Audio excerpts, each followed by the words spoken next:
we're free. There are no more WWE pay-per-views until the end of January.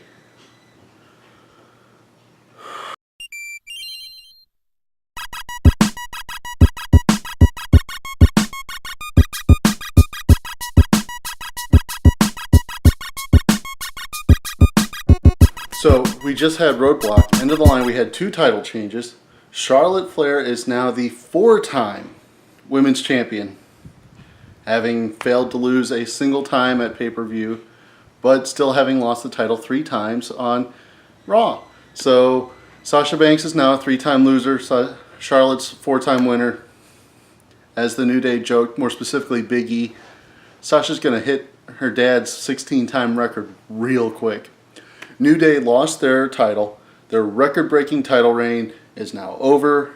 Sheamus and Cesaro are the new champions, and I am so excited. It has not felt for the past few months like anybody was going to win the titles. It was going to be New Day, New Day, New Day every time. If they lost a match, they were going to lose it by something shady, DQ, count out, something that let them keep the belts. For the past couple months, even longer if you're even more cynical than I am, it just has not felt like anything could change. So this opens things up entirely. This is huge. This now makes it feel like anybody could win at any time. All that Gallows and Anderson looking weak, coming up short again and again. Now they actually stand a chance of winning the belts. So this changes everything. This is great. On SmackDown, James Ellsworth finally got his one-on-one title shot against AJ Styles. And since he pissed off Dean Ambrose, and Dean Ambrose wasn't there to be in his corner, the match lasted less than a minute. Everything is right in the world. It was the squash it should have been. Ellsworth is injured. He's out.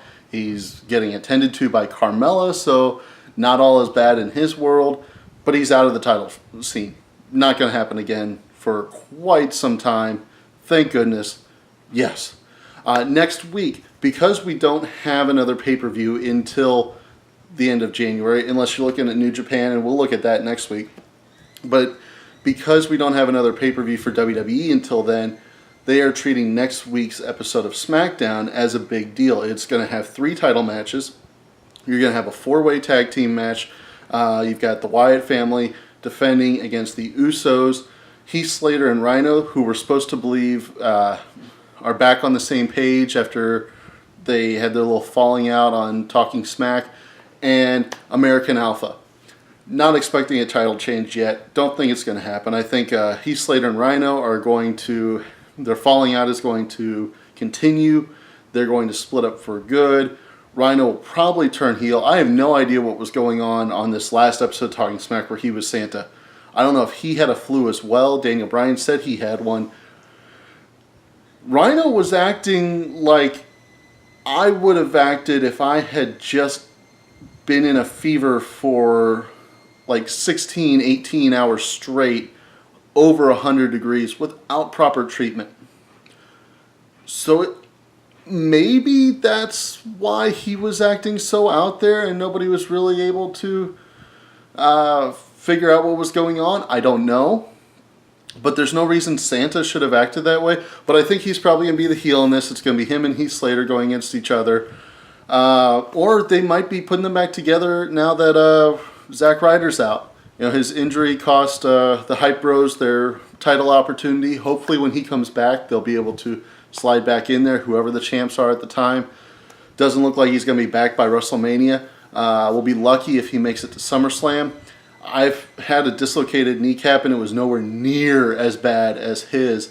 I was still out of action for over a month just from the physical therapy. I didn't even need surgery. He did. He apparently ruptured that tendon there and had to have it put back together. I was lucky. I had damage. I had like 8 weeks of physical therapy just to get back to normal.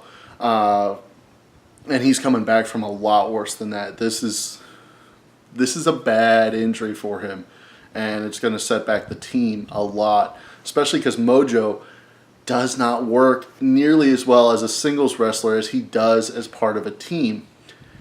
he's got that personality that is so annoying on its own, but when it has somebody to play off of, somebody to get annoyed and be like our perspective, like Zack Ryder is, which is so weird because Zack Ryder's already out there, but Zack Ryder kind of tells us, yeah, it's okay to be annoyed at Mojo because he's a good guy, because Zack Ryder is annoyed at Mojo but sees he's a good guy. And without having that there as an anchor, it's going to hurt Mojo. He's just too much without somebody else there.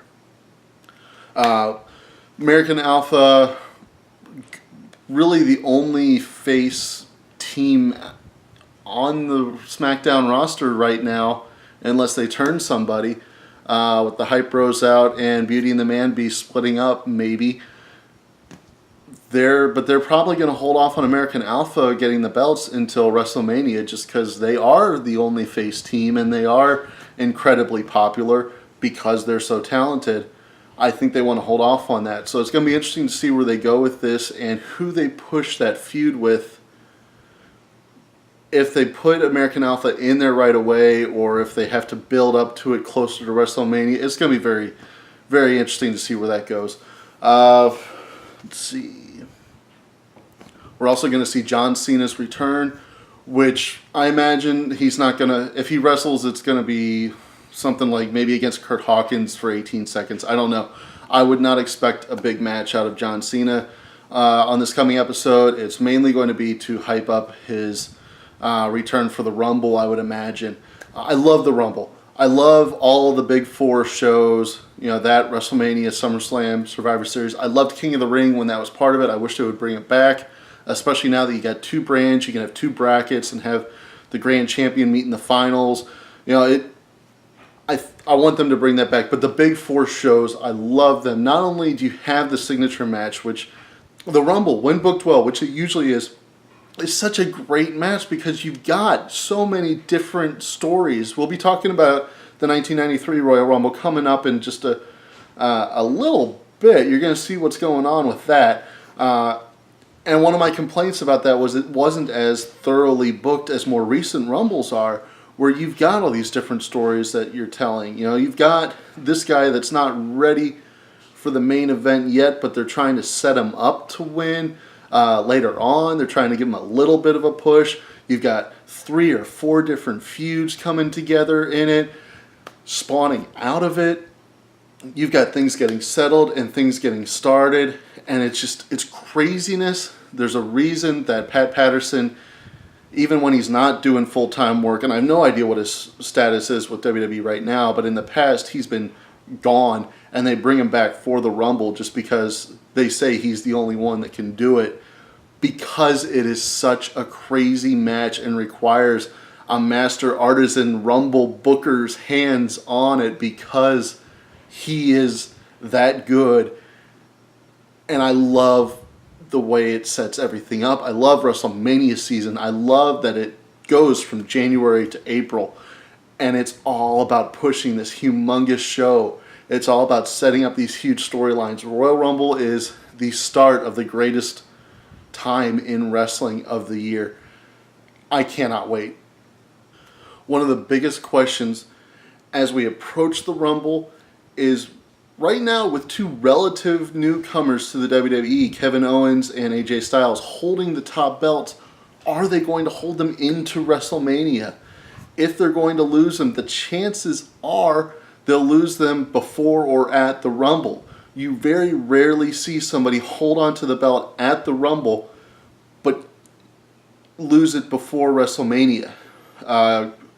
Kurt Angle losing to The Rock a few years back is the only one that really comes to mind where they felt the need to shift the belt but give Kurt Angle that victory beforehand, before losing it. Usually whoever holds the belt at Royal Rumble is going to keep it until WrestleMania for that feud. So it's going to be very interesting to see how much faith they have in these new guys, and are they going to put them against established veteran talents and try and use those talents to bring these new guys up, or do they have enough faith in these new guys that they're going to use these new guys to bring up other new guys?